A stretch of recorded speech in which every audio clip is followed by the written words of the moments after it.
Mr. Volsky, strange as it might sound, but I've spent a lot of time in Wyoming, and I know that a town about 4,000 size is meaningful and a big deal in Wyoming. In fact, I was a mayor of a town of roughly that size as well, so I understand that. So let me ask you a question.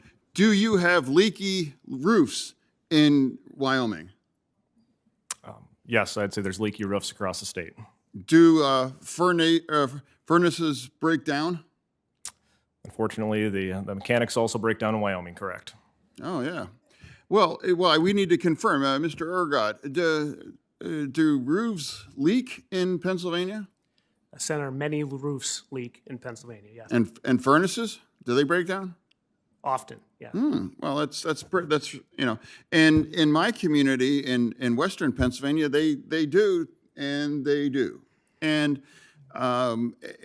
this is the kind of a bill that it can address to those kinds of a thing. And it's also that once a roof is breached, and now the home is allowed to deteriorate and become uninhabitable. And then that becomes abandoned, and that creates all kinds of other costs as well. And it's not very cheap to actually demolish them. And that's a significant issue in my community as right now.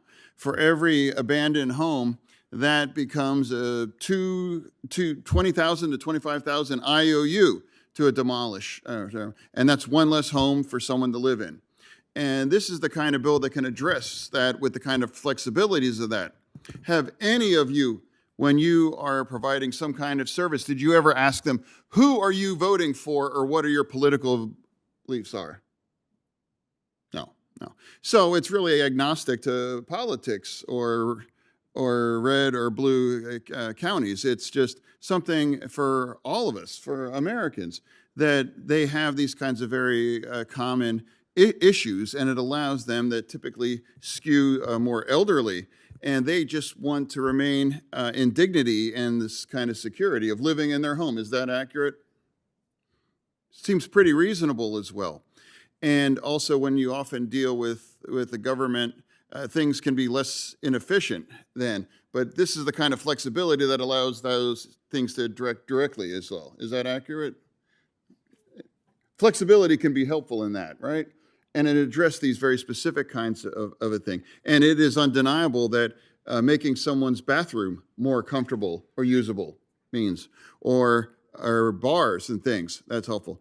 But to that point earlier, it's like you can't live with a better bathroom if you can't heat your house, or it's leaking and it makes it there. So this really is that. And this also allows that if you are forced to leave your home, that cannot preserve any kind of wealth or anything as well.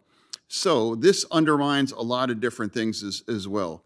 And this was born in a senator from Pennsylvania in a very, very blue liberal, and that was embraced by a very, very conservative members of my former chamber in Pennsylvania. And now, as politics become more and more,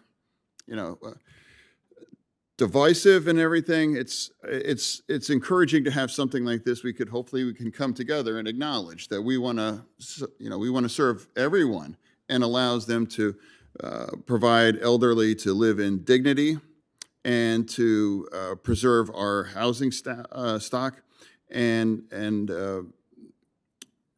remind everybody that, as what my colleague from Montana pointed out, that we need kind of solutions like that. So I want to thank all of you on what that your works do and how important that is.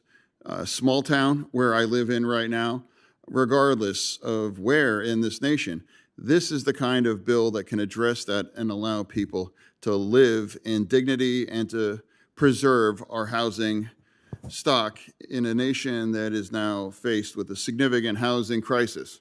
So I want to thank you for coming here and joining us today. And I turn back to our chairwoman. Thank you so much, Senator Fetterman, and thanks for your work on this legislation.